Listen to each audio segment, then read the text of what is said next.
Hello students, आज मैं आपको revision test chapter 5 unitary method and profit and loss इसके कुछ क्वेश्चंस के सॉल्यूशंस बता रही हूँ कि वो हम कैसे करेंगे।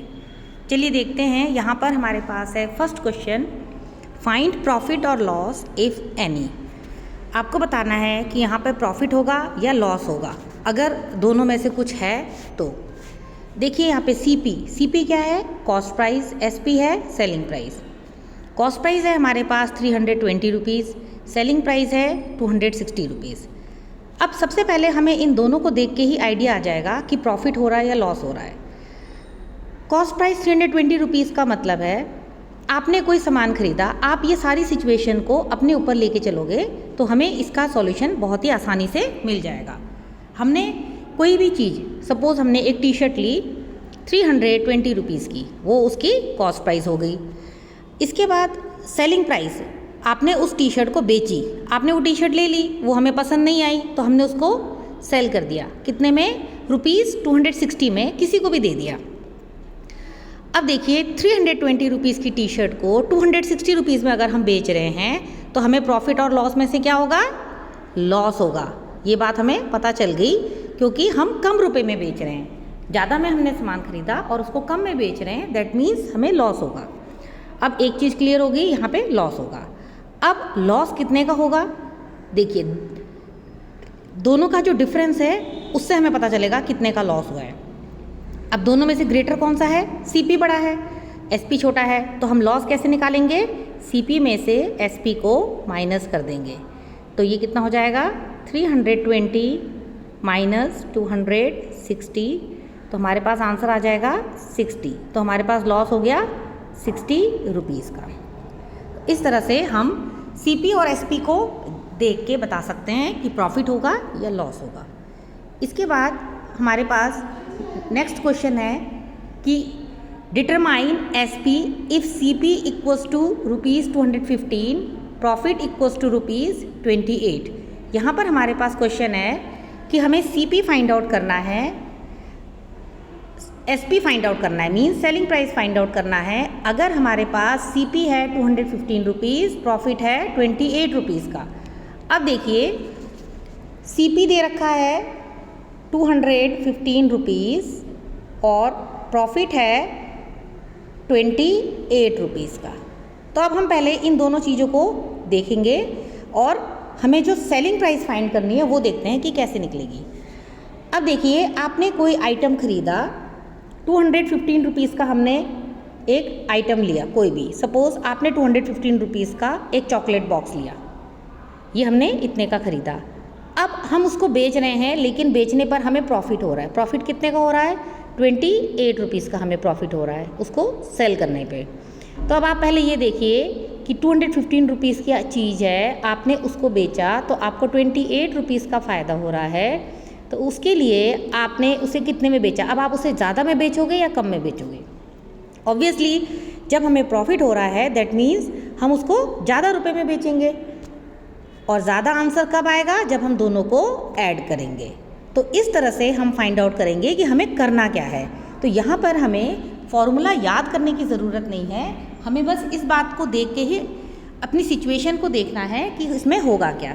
तो अब देखिए हमें एसपी निकालना है, दैट मीन्स हमारा सेलिंग प्राइस आ जाएगा सीपी प्लस प्रॉफिट। तो ये हमने करना है। तो चलिए सीपी और प्रॉफिट को ऐड कर लेते हैं। इसको पहले डिलीट करते हैं।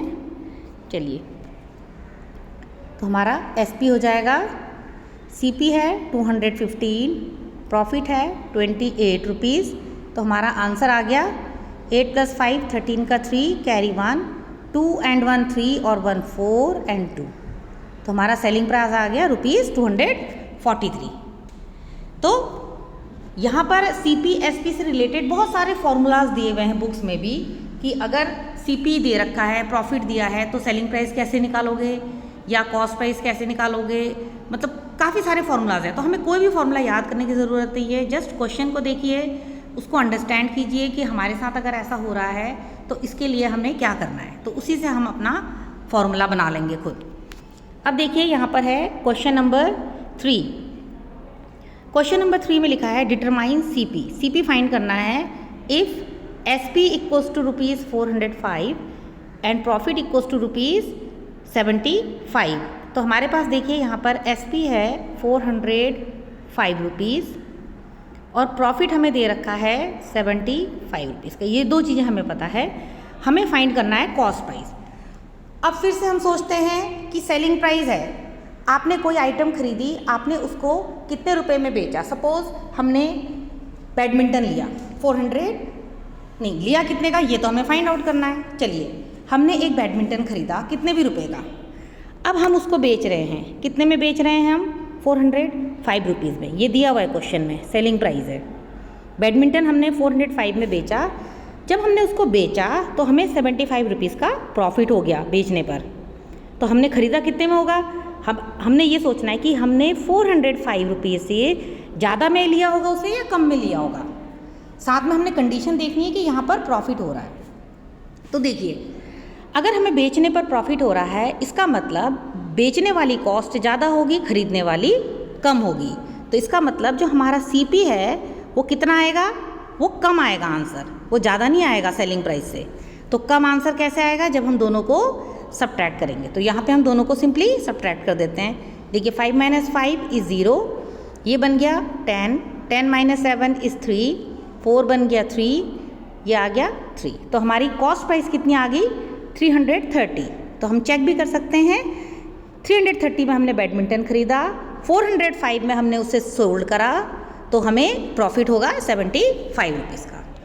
तो इस तरह से देखिए यहाँ पर हमारा फॉर्मूला क्या बना, C P equals to selling price minus profit, ये बन गया। यहाँ पर हमने खुद एक फॉर्मूला क्रिएट किया अपने लिए। अब देखिए नेक्स्ट क्वेश्चन इसका देखते हैं, क्वेश्चन नंबर 4। क्वेश्चन नंबर 4 में हमारे पास है a man can run 36 kilometre in 3 hours. एक मैन है वो 36 किलोमीटर दौड़ता है 3 घंटे में। हमें बताना है how far can he run in 9 hours. 9 hours में वो कितना रन करेगा। अब देखिए एक मैन 36 किलोमीटर रन कर रहा है 3 आवर्स में। तो सबसे पहले हम देखते हैं कि 1 आवर में वो कितना दौड़ेगा, ये हमें पहले पता करना है, तभी हम 9 आवर्स का निकालेंगे। तो इस तरह का कोई भी क्वेश्चन हमारे पास होता है तो हमें पहले देखना है कि 1 घंटे का क्या होगा। अब उस मैन की जगह आप अपने आप को सोचिए कि आप रनिंग कर रहे हो, 36 किलोमीटर आप रन कर रहे हो 3 घंटे में। तो पहले आप बताइए कि 1 आवर में आप कितना रन करोगे। तो देखिए 1 आवर के लिए कभी भी हमें कोई चीज़ फाइंड आउट करनी है तो 1 आवर के लिए हम हमेशा डिवाइड करते हैं। दैट मीन्स 36 को हम 3 से डिवाइड करेंगे तो 1 आवर का आ जाएगा 12 किलोमीटर। अब देखिए 1 आवर का हमें पता चल गया कि 1 घंटे में हम 12 किलोमीटर दौड़ रहे हैं। अब 1 आवर में 12 किलोमीटर दौड़ रहे हैं। अब आपको बताना है 9 आवर्स में कितना रन करेंगे। तो 9 आवर्स में कितना करेंगे, अब ज़्यादा नंबर है हमारे पास तो 12 से मल्टीप्लाई कर देंगे 9 को। तो ये हो गया 12 9 ज़ा 108 kilometre. This is the answer for 9 hours. तो 9 आवर में जो मैन है वो 108 किलोमीटर रन करता है। Then come to question number 5। यहाँ पर देखिए मोहन सोल्ड अ रेफ्रिजरेटर। सबसे पहले देखिए फर्स्ट स्टेटमेंट से ही हम देखते हैं कि यहाँ पर क्या दे रखा है। मोहन ने सोल्ड किया एक रेफ्रिजरेटर। रेफ्रिजरेटर क्या होता है, जो फ्रिज होता है हमारे घर में। कितने का सोल्ड किया उसने, 9625 का। दैट मीन्स ये उसको सेलिंग प्राइस है जो हमें दे रखी है। सेलिंग प्राइस कितनी है, रुपीज़ 9625। अब आगे क्या लिखा है, and suffer a loss of rupees 275। Mohan को इसके बाद लॉस हो रहा है कितने का, 275 रुपीज़ का लॉस हो रहा है। तो उसको लॉस कितने का हो रहा है, रुपीज़ 275 का। ऑन द ट्रांजेक्शन मतलब इस प्रोसेस में, इस बेचने के खरीदने के प्रोसेस में मोहन को 275 रुपीज़ का लॉस हो रहा है। उसने बेचा कितने में, 9625 में, पर उसको लॉस हुआ बेचने पर। तो इसका मतलब उसने जो वो फ्रिज है वो कितने में ख़रीदा होगा। दोनों सिचुएशन को देखिए, बताइए कि आपने एक फ्रिज ले लिया, आपने उसको बेचा, लेकिन बेचने पर आपको लॉस हो गया। उस फ्रिज को बेचने पर आपने वो कितने में ख़रीदा होगा, मार्केट से ज़्यादा में ख़रीदा होगा ना, तभी हमें लॉस हुआ है। क्योंकि अगर हम ज़्यादा में खरीदी हुई चीज़ को बेच रहे हैं और कम में बेच रहे हैं तभी लॉस होता है। इट मीन्स खरीदने वाली अमाउंट ज़्यादा है, तो यहाँ पर ज़्यादा आंसर कैसे आएगा? जब हम दोनों को ऐड करेंगे तब हमारा आंसर ज़्यादा आएगा। तो यहाँ पर देखिए हमारा फॉर्मूला क्या बनाया, CP equals to SP plus loss. तो चलिए ऐड करते हैं। 5 + 5 10, 10 का 0 कैरी 1, 7 and 2 9 और 1 10, 10 का 0 कैरी 1, 6 7 8 और 1 9 और ये 9 ऐसी है। दैट मीन्स हमारा CP कितना आया? ₹9,900। This is our CP। तो इस तरह से हमने फाइंड आउट किया कि जो रेफ्रिजरेटर है उसकी कॉस्ट प्राइस कितनी है? 9,900। Now come to question number 6। यहाँ पर देखिए हमारे पास क्वेश्चन है Ali bought a car. Ali ने एक कार खरीदी, कितने की? 85,000 की।